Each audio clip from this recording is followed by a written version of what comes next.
আসসালামু আলাইকুম রহমতুল্লাহ।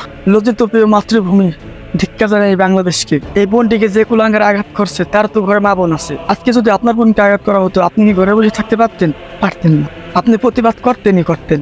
বোনটি তো কাউকে গালি দেয় নাই, কাউকে আঘাত করে নাই, তাহলে তাকে আঘাত করা হবে কেন?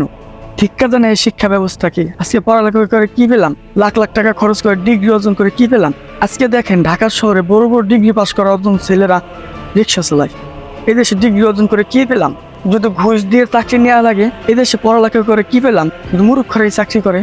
আর আন্দোলন করতে গেলে আমরা হয়ে যাই রাজাকার।